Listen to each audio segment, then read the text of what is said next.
1장 20절에서 24절까지의 말씀을 함께 읽도록 하겠습니다. 함께 읽습니다. 예수께서 권능을 가장 많이 행하신 보혈들이 회개하지 아니하므로 그때에 책망하시되 바윗을 찢어 고라시나 바윗을 찢어 베세다 너희에게 행한 모든 권능을 두로와 시돈에서 행하였더라면 그들이 벌써 베옷을 입고 제에 앉아 회개하였으리라. 내가 너희에게 이르노니 심판날에 두로와 시돈이 너희보다 견디기 쉬우리라. 가버나움아, 내가 하늘까지 높아지겠느냐? 음부에까지 낮아지리라. 내가 행한 모든 권능을 소돔에서 행하였더라면 그 성이 오늘까지 있었으리라. 내가 너희에게 이르노니 심판날에 소돔 땅이 너보다 견디기 쉬우리라 하시니라. 아멘. 오늘 또 주시는 하나님 말씀을 함께 살펴보고자 합니다. 오늘 말씀의 제목을 우리를 변화시키는 힘이라는 제목으로 정해보았습니다.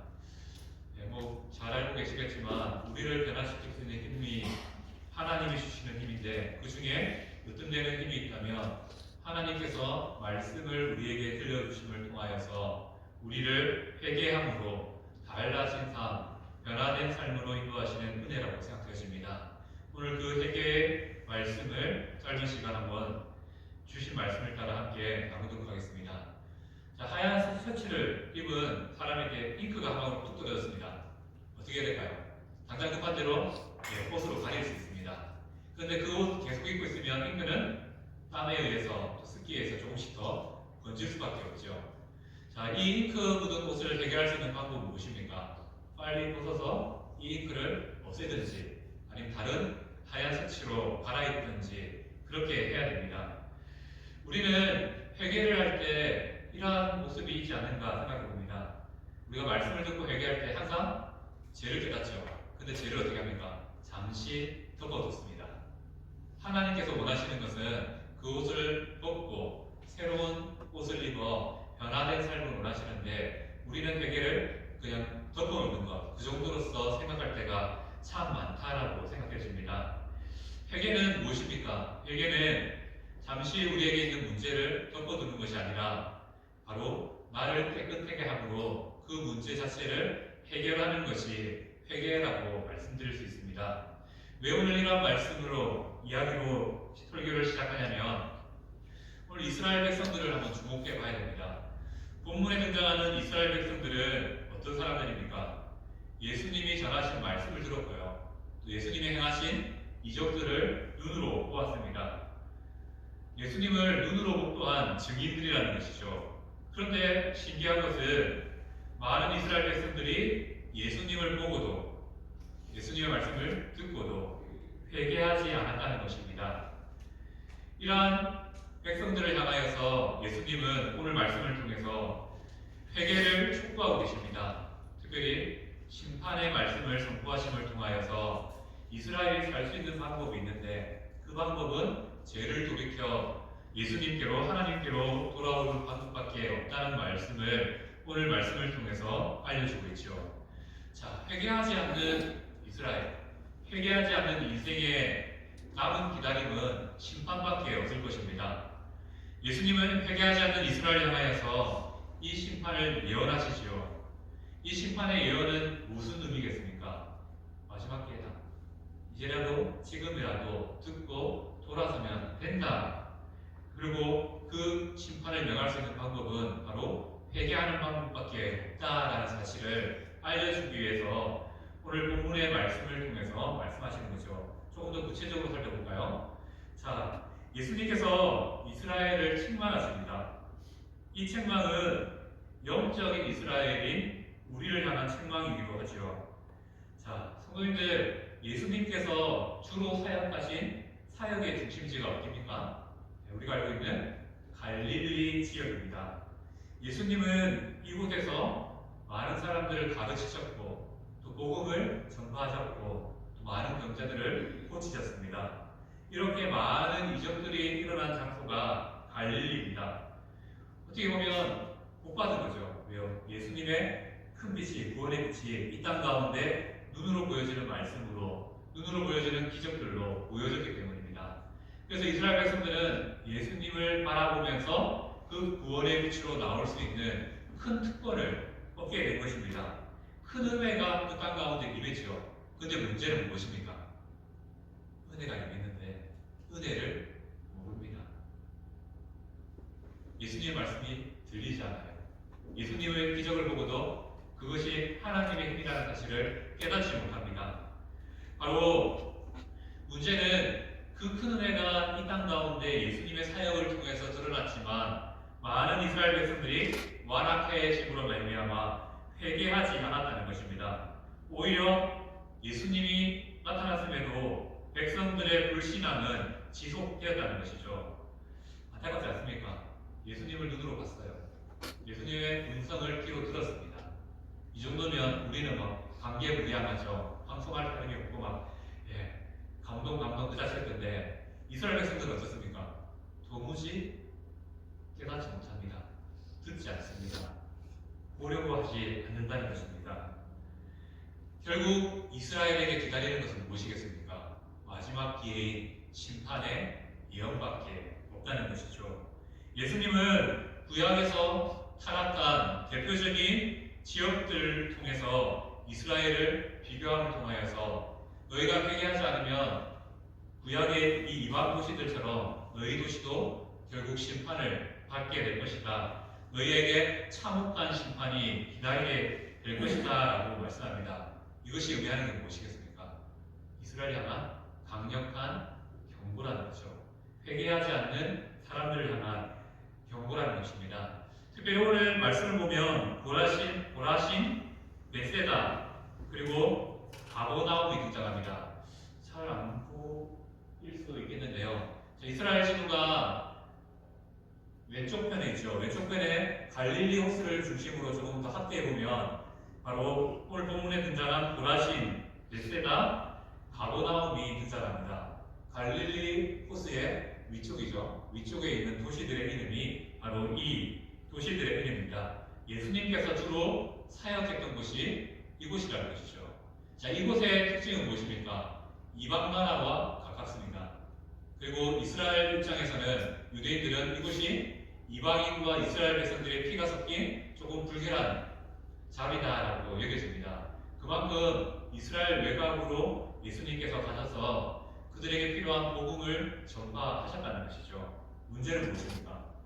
이렇게 예수님이 다니면서 보여주고 들려주었는데 깨닫지 못했다라는 것입니다. 그래서 오늘 말씀 21절 말씀은 여기는 시돈과 저기 이름 두루아시돈. 그러니까 페니키아죠. 자, 이스라엘과 옛날 이제 두루아시돈은 페니키아라는 나라의 도시입니다. 특별히 바닷가에 있는 무역을 하는 도시이고요. 지금 보면 갈릴리에서 약간 북쪽에서 서쪽으로 보면 북서쪽으로 보면 이 도시가 밑으로까지 내려와 있습니다. 이 땅은 이스라엘 땅은 아니고요. 다른 나라 이방 나라의 땅입니다. 그 도시가 바로 두로와 시돈입니다. 이렇게 예수님은 가까이 있는 도시를 예를 들어서 또 구약에서 잘 알고 있는 소돔이라는 도시를 예를 들어서 심판에 대한 강력한 메시지를 전파하고 계십니다. 특별히 화이트 진저, 보라신, 베세다를 부르고 계십니다. 여기서 화 이슬 진저라는 이 말은 예수님의 불쾌한 감정이 그대로 담겨있는 표현입니다. 바로 예수님의 답답한 심령이 담겨있고요.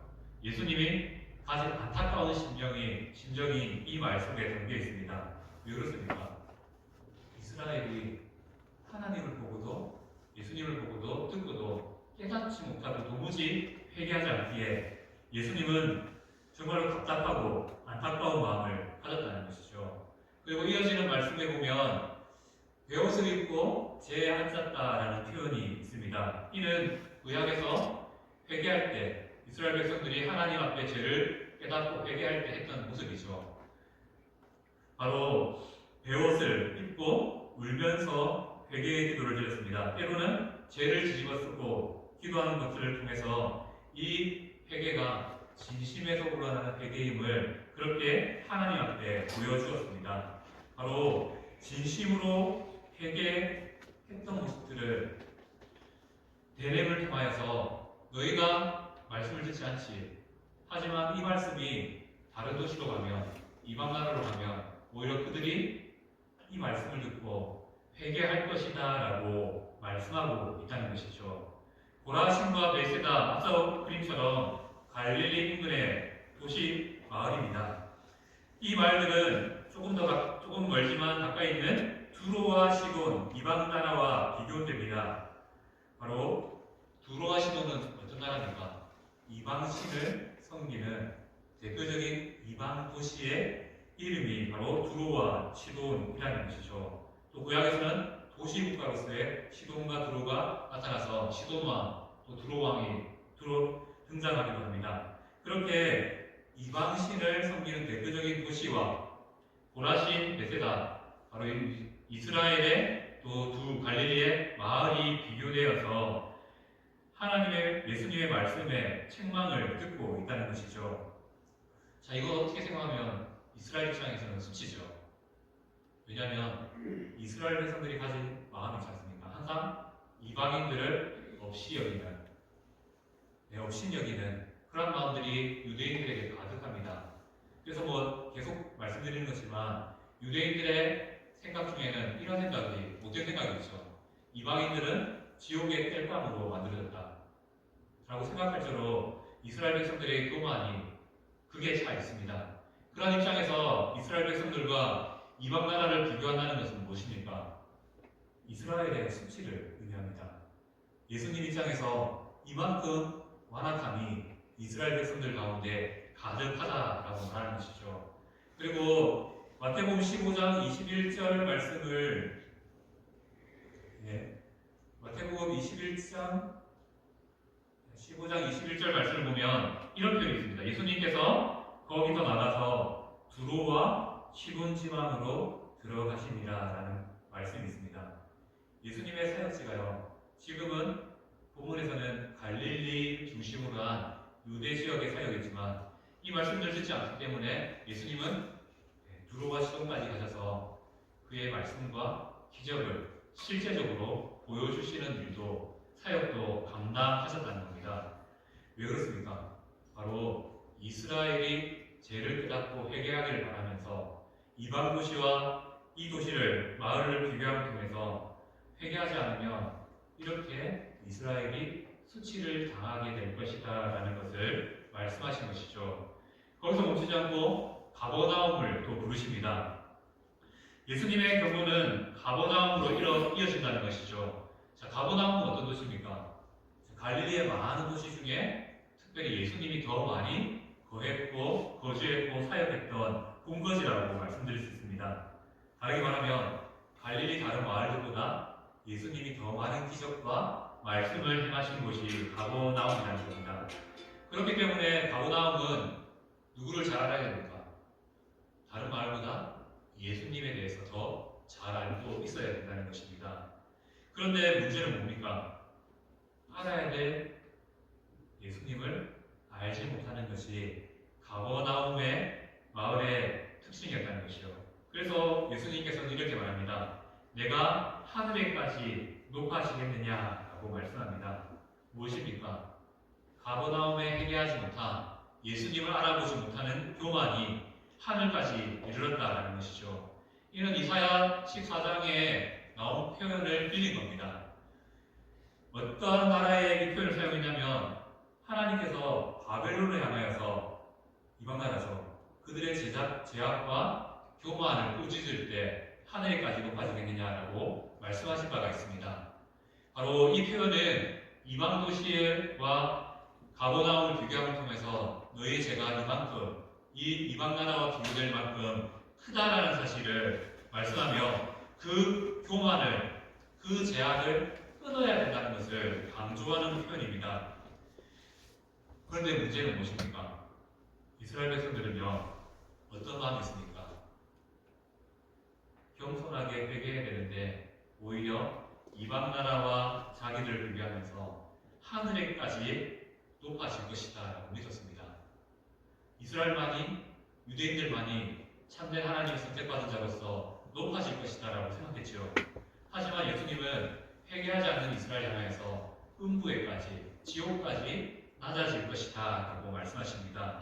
바로 소돔과 가버나움을 비교함을 통하여서 이 도시가 결국 회개하지 않으면 소돔처럼 될 것이다라고 말씀했다는 것이죠. 그리고 이어지는 말씀들을 통해서 너희 고라신과 베세다와 가버나움은 들으라. 이스라엘 백성들은 들으라. 너희가 두로와 시돈과 소돔보다 못하다라고 말합니다. 오히려 두로와 시돈과 소돔은 예수님이 가서 기적을 당하고 말씀을 선포했으면 많은 사람들이 회개하고 주께로 돌아왔을 것이다. 그런데 너희는 왜 그러냐라고 말씀하신다는 것이죠. 그만큼 알고도 보고도 듣고도 깨닫지 못하는 죄악이 크다라는 사실을 예수님은 오늘 본문의 말씀을 통해서 말씀하고 있다는 것이죠. 이 말씀은 결국 우리에게도 이어질 수밖에 없습니다. 자, 우리의 모습도 많이 다르지 않죠. 우리가 수년 동안 신앙생활을 해왔습니다. 수없이 말씀을 들었고요. 수없이 하나님께서 원하시는 바가 무엇인지 알고도 있고 또 그렇게 살아야 된다는 사실도 생각하고 있다는 것이죠. 그런데 무엇이 문제입니까? 알고도 회개하지 않습니다. 알고도 돌이키지 않습니다. 우리의 회개는 어떻습니까? 말씀을 듣고 나의 죄를 깨닫을 때 앞서 말씀드렸던 것처럼 내게 더러운 것이 묻었을 때 잠시 겉옷으로 숨겨놓고는 그것이 회개이냐 하며 살아가는 것이 우리의 모습이라는 것이죠. 어떻게 보면 이러한 모습이 바로 우리를 향한 이스라엘을 향한 책망, 우리를 향한 책망이시죠. 어디까지 하늘에까지 높아지겠느냐. 그것이 교만이다라고 말씀하는 것이죠. 알고도 행하는 죄만큼 더 큰 죄악이 어디에 있겠습니까? 자칫하면 우리도 이렇게 된다는 것이죠. 말씀을 듣지만 기도를 하지만 도무지 변화되지 않는 동일한 모습으로 살아가는 변화되지 않는 모습으로 살아가는 그러한 이스라엘처럼 될 수 있다는 것입니다. 이런 차원에서 오늘 말씀을 정리하고자 합니다. 회개는 무엇입니까? 회개는 하나님께서 성도를 변화시키는 강력한 힘입니다. 그리고 회개는 무엇입니까? 우리를 사랑하심으로 바른 길로 가게 하시는 하나님의 사랑의 증표라는 것을 말씀드릴 수 있습니다. 그래서 우리는 매주마다 말씀을 듣는 것이죠. 그리고 그 말씀이 우리의 삶을 찌르기로 하며 우리의 마음과 행동을 찌르기로 하는 그런 간절함이 있습니다. 그리고 그러한 말씀 앞에 우리는 반드시 회개를 해야 되되 그 회개는 완전히 달라진 삶의 변화를 수반해야 된다는 사실을 말씀하고 있습니다. 예수님 시대를 생각해 보면서 예수님을 보고도 듣고도 믿지 못한 자들입니다. 어떻게 보면 우리는 더한 자리에 있죠. 예수님을 보지 못했고 예수님의 기적을 보지 못했기 때문에 더 믿음에서 멀어진 사람일 수도 있습니다.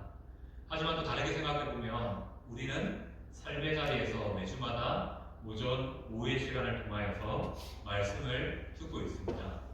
그런데 문제는 듣고도 나의 삶을 비추어 보지 못하고 돌이켜보지 못한다는 것입니다. 오히려 우리의 마음이 점점 교만해지지는 않는지 오늘 말씀을 통해서 한번 나의 삶을 돌아보기를 소망합니다. 오늘 말씀을 통해서 여러분들의 마음을 힘들게 하려는 것 아닙니다. 정말 하나님께서 원하시는 것은 내 삶의 어긋난 부분들을 스스로 돌아보아 그 부분들을 바르게 돌리기를 원하신다는 것이죠. 거기에서부터 하나님의 크신 힘이 나타나 우리를 변화시키는 놀라운 힘으로 나타나게 될 것입니다. 우리의 삶이 각자의 삶의 자리에서 조용한 자리에서 한번 자신의 삶을 돌아보시기 바랍니다. 그리고 하나님과 닮아 있지 않는 많은 영역들이 발견될 때 그 영역들을 하나님께 내어드림을 통하여 다시 힘을 주시고 하나님 이 부분들을 바꿔주시고 용서해 주십시오라고 기도할 수 있는 성도님 되시길 소망합니다. 그렇게 하나님께 나아갈 때요, 회개를 통해서 우리를 살리시고 우리를 일으키시고 우리를 변화시키는 놀라운 능력이 우리의 삶을 또 새롭게 해주실 줄 믿습니다. 그 자리를 사모하며 나가는 성도님 되시기를 소망합니다. 아멘.